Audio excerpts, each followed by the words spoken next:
Welcome to the 4 Pillars of Men's Health, a podcast of resources for restoring vigor and vitality, bringing you top influencers in the men's health arena, case studies of men who have succeeded and how they did it, and cutting-edge teaching on men's health issues from America's leading men's health guru, Dave Skattum. Get ready to take steps towards good health. Here's your host, Dave Skattum. Hey, welcome to the 4 Pillars of Men's Health. I'm so glad you've joined us today.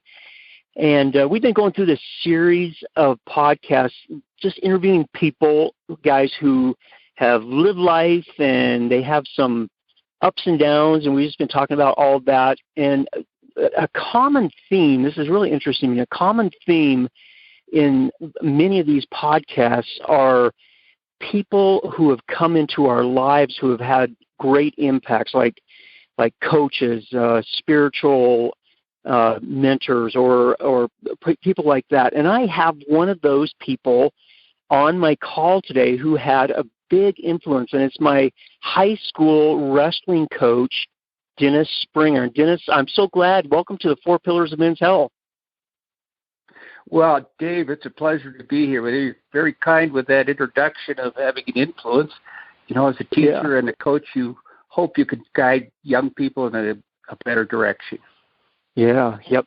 So I'm so excited. I have so many. Whenever I talk to people, or a lot of times, especially like when I wrote my book, there's a lot of stories in there about my wrestling years and coaching and the impact you had on my life. And I've talked to so many guys that have said, you know, that people have come into their life at a certain time and radically change the direction of where they were going. So your time spent as a wrestling coach was a great investment. I really appreciate that, Dennis. But a little bit about Dennis Springer is he grew up in northeastern Montana, out on the prairies in Havre, Montana. The way I ran into him, he was the coach for 8 years at Park High School in Livingston, Montana. And then he went into business on his own over in Bozeman, and he had a trophy business. And he's since retired, or at least partially retired. He has 4 kids and 6 grandkids, been married to his wife for 35 years. No, that's not right. How long, Dennis? You told me. I think I wrote it down. 46 years. Holy cow. That's getting old, Dennis. Yes, it is. But, you don't need to remind me. That's right. So, Dennis, I always like to start these podcasts off with the first question is kind of just get to know you a little bit more. For Dennis, what gets you up in the morning? What's on your front burner these days? What's getting you excited every day that gets you out of bed and gets you moving in the morning? Well, Dave, that is one of the things that was a challenge. All of my working, or if you may, professional life, I had things I was going to do, and that got me up going. One of the challenges that I first faced upon retirement was I didn't prepare myself for retirement, and I was like, this is the worst decision I ever made. So, that not having that, and, you can only do it. It was in the middle of winter. I retired in January, so it got pretty mundane in a hurry. I had at that point then my daughter, who owns a business over in Bozeman, asked me to work part-time, and I did for her. But the thing I found out was, first, my wife played a great part in going, hey, this is what you need to do. And she had retired a year before me and showed me. But one of the things I do is every Monday morning I make a list of the 4 areas of my life that, in terms of work, my home. I have a rental apartment in Bozeman. I'm the president of our church council, and then things like that. So, and this part-time work, and I write down some things I want to get done. I set up like a calendar in each one of those areas each day, and I think that's important. Too many. I think women have a much better time retiring than guys. So, guys, when they retire, before you retire, have a plan what you're going to do, whether it's part-time work or you're going to do some things. I think that's absolutely critical to have an idea what you want to get done in that day, a feeling of purpose, and get going. Yeah. So what, that's an interesting, this is kind of off topic a little bit, but this is interesting to me. You said that women, seems like they have a little bit easier time. Do you think, how do you see that? Why is it that men struggle a little bit more with that than women, do you think? I think women are much more adaptive. For the most part, they're a lot stronger than men in a lot of ways. They are, emotionally and mentally. I think they are so easily adaptable. One of the things that I think, David, having watched some older brothers and my dad retire, is that men place their identity on what they do. And when that's gone, they totally are without a sense of direction, a sense of worth, a sense of value, and just takes them a long time to adapt. Fortunately, my wife was consistent in keeping at me, and you need to exercise, you need to do this, you need to do that. So, and it's working. It took, it wasn't like overnight I was like, the light came on. Yeah. It takes work. Right. That's interesting to me that you have your, on Monday morning, you mentioned that you go in and you sit down and you write out a list of things, and you have 4 areas. You have your home, it sounds like your home life, an apartment, kind of a rental property, a church council that you're involved with, and some part-time work with your family. And so, so that it seems like that's, to me, is a really good tool as many of us older guys are approaching retirement, if that's where we're going, to have something like some areas that give us fulfillment and give us direction and give us a challenge for the week. I think that's a really good thing. I think that my wife, again, was the one that said, you need to make a list.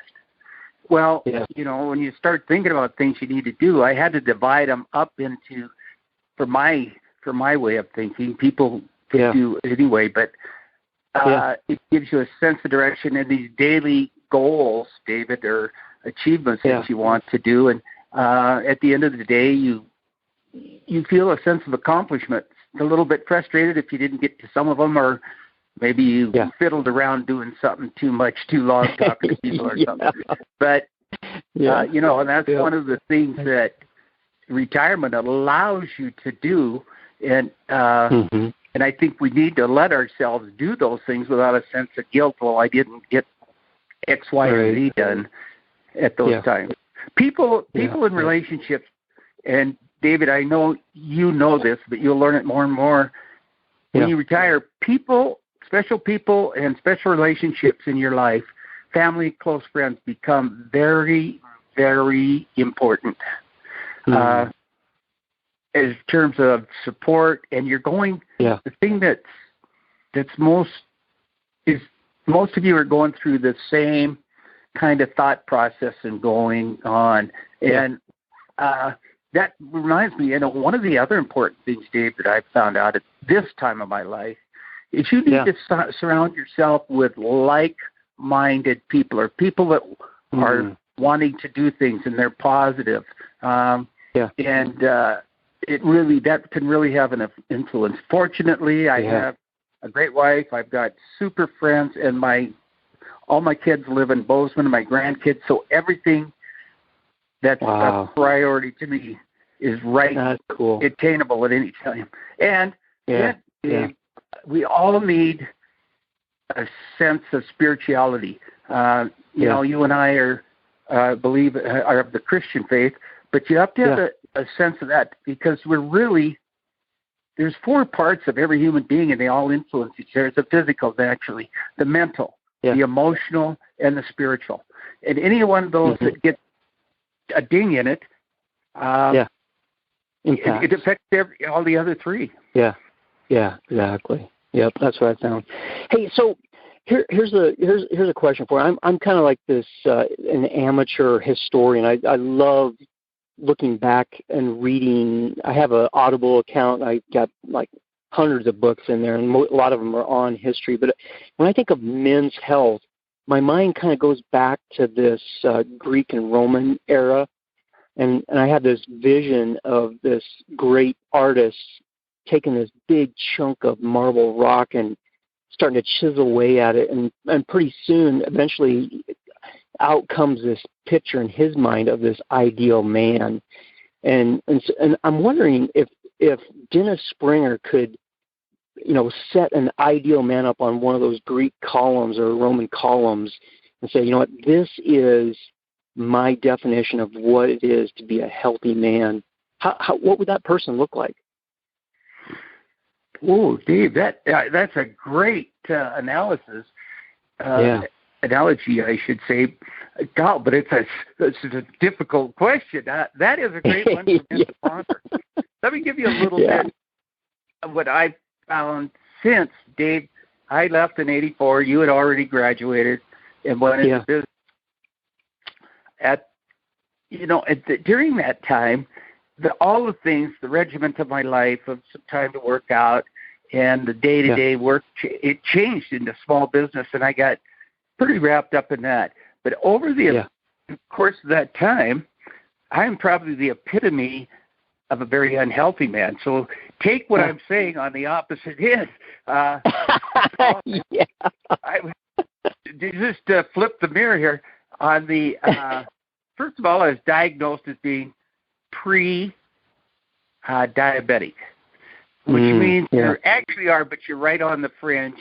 Right, I don't have to take shots. I'm able to control it with diet for the most part. One of my big failures, diet and a pill. Yeah. Then as I moved along, this is very few people know it, but I think it's important. I had always, unknowns to me, struggled with a little anxiety. Well, as I got into business and family and everything, this anxiety turned into a depression. The depression I was hospitalized with. Now, here's why I think it's important, especially men of my era and somewhat into your half a step down from us, is that those mental illnesses are every bit as bad as what we do physical. But as men, we don't want to recognize it, and we don't want to admit it. And look at what happens. They begin to self-medicate drugs, alcohol, or even the worst, suicide. And so I think part of that, strange as it may be, was somewhat of a blessing. God wanted me to talk to these guys and say, we could make it. Feel safe. There's struggles, but it's medicine. It's doctors that can help you. It's a medical condition. It's not that you're weak or a sissy or anything like that, but you got to do it. So, and that's a constant struggle, but I don't think it's there's so many reasons. I was lucky to find it out. Most men don't. Yeah. As you were talking there, I was thinking about, a pretty transformational time in my life is when a friend, I think you probably know him too, I won't mention his name so I don't have the liberty to, but a guy in Livingston that I was an associate was diabetic, and he didn't take care of himself, and he ended up in the hospital getting his leg amputated. And now he walks around Livingston, with a prosthetic leg. And so it's almost like getting back to that comment on the mental side of things. If we go out and something happens, we break our leg or break our arm, we go to the hospital, we get it fixed, get a cast on it, have a doctor fix it up. But if we have like a mental break in our life, it's like instead of going and getting some help like we would with a broken arm, we do what you just described. We self-medicate. We all of a sudden decide, we're gonna fix this arm ourselves. We're gonna wrap some duct tape around there and put a broom handle on it and be off with it. But instead, with the mental stuff, that's how we treat that. Instead of going and getting some professional help, somebody that knows what they're doing, that can really help us, we go and do this disastrous, chemical way or some other unhealthy way that causes negativity and destruction in our life, instead of actually helping us through those mental issues. So I appreciate you bringing that to the well, table. I think men in particular are too proud. They thought it was weak, and it's not. I remember when I was seeing follow-up therapy, one doc said to me, I would rather have, it's guys that come through this that I want in every foxhole with me. And that struck me. And then he said the second thing was, this is every bit as bad as having cancer. You got to think like that in terms of a physical disease.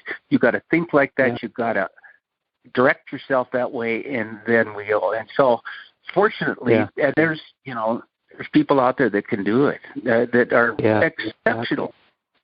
Exactly. Yeah.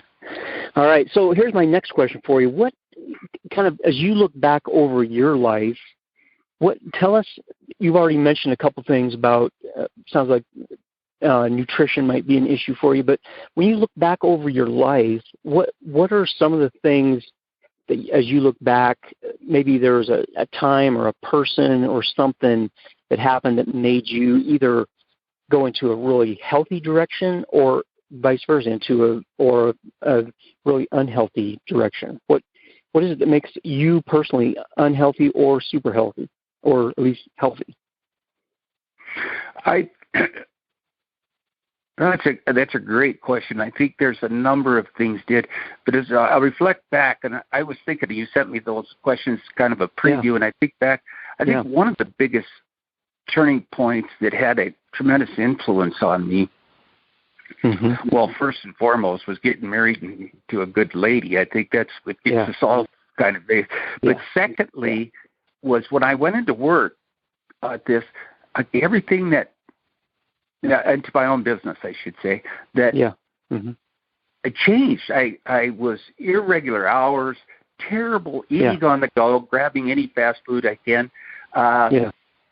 staying up late, going to meetings, trying to impress people or, make an image. And I got kind of caught up in myself, but that is bad. It's very bad for family because that's got to be, your priority. And then the diabetes. But one of the things that really frightened me, David, it was after some of the medication, after the depression, has the tendency to put weight. I mean, I ballooned up 250, 255, which is too much for me. And so I knew I had to do something, and I was slowly lethargic because too much weight, carrying that whole piano on my back. So I started those. And then, after that, Dave, I've had prostate cancer. Those things that, this is real stuff. I had to have a foot of my large intestine taken out. I've had neck. I had the knee replacement. I've had just recently, in the last couple of years, a neck surgery, and just this year, lower back surgery. So all those things, and what if you speak and go, okay, is that healthy or what? I think somewhat the health I had made those things easier. And then just recently, both my wife and I had COVID, and we came out. Oh, wow! How fortunate were we? But you are my partner in coaching. When you were in there, Bill O'Connor, we lost him to it early on, and he's a healthy individual. So, those things really have an impact on you, and you go, you either use it or lose it. After these back and these orthopedic type surgeries, you can just go sit and it's no change. You got to work at it, and it hurts. And a lot of days you don't want to do it. Right. Exactly. Most days, almost every day, but you got to think about it. So I try and get those exercises done and walk. Try to get a 2-mile walk in every day and things like that. Good for you. So if I was curious. I'm just curious if you look back, when you started up that business, when you were, less regimented like you were as a coach, about physical fitness and different things. What if somebody's thinking about or in the middle of starting up a business, what would you? Because starting up a business, having your own business is like super stressful, and there's so many unknowns out there. You don't know from one day to the next. Sometimes if you're going to have money to pay your bills, you don't know if customers are going to be coming in. How can somebody that is entrepreneurial and having their own business, how can they avoid those things those pitfalls that you mentioned that you fell into, or what advice would you give a business owner? Well, Dave, you've been through the thing. You started a business and have done it well, and ventured out into some other things that you enjoy doing. Yeah. I think the first thing you got to sit down and what exactly is your business? Define what it is that you do. Then secondly, why you can do it better than anybody else.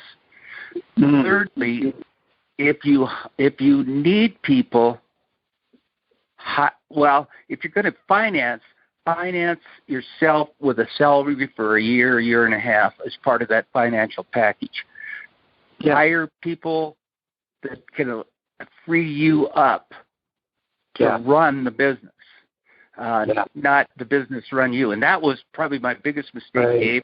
I was going to do it all myself. Well, it just, there was no direction to being led. After years, I got people to handle the books. I got people to, do the things as you go, and you get a lot better control. But I did all the things wrong that you should do. Secondly, prioritize your time. Don't sacrifice your family. Don't sacrifice your health and those types of things. And then, lastly, when you're doing it, put yourself to the grindstone and work hard when you do, and work smart. Make it work. That is really good advice for anybody starting up a business. That's really good. Or involved in a business. It's a crazy thing. Having your own business is a crazy thing, and you get pulled in all different directions, and you really have to, in your mind, have an idea of who you are, what you want out of it, where you're going. That's really good. Exactly, Dave. All right. It can be all-consuming if you let it. I mean, it can run you rather than you running it. Right, exactly. Okay, here's my last question for you, Dennis. I love hearing what people say about this one. But if I just put a crown on your head and gave you a magic scepter, you are the king of the world now, and you can do anything you want. And you're going to do one or two things with that magic scepter that will help men become more healthy, like all over the world. What would you do with that magic scepter? Well, the first thing is, I think, Dave, is I would say, remember, there's 4 aspects to your life, and you can't destroy any one of those. And you have to be confident in that. Secondly, be who you are. Don't try and be somebody else.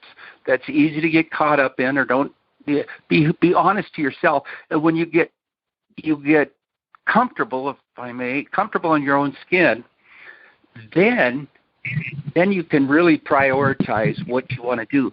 And you've got to have, power greater than you. You've got to have your family. You've got to have your friends, and those that are important. And make sure that you're doing things to stimulate your mind. You're aware of where you are emotionally, and if you aren't, deal what's causing the stress, the sleeplessness, what have you. Physical, that's probably the easiest for you to decide what you're going to do, some activity every day. And thirdly, you've got to have that spiritual direction. You've been listening to The 4 Pillars of Men's Health with Dave Skattum. To learn more about the resources mentioned on today's show or listen to past episodes, visit the4pillarsofmenshealth.com.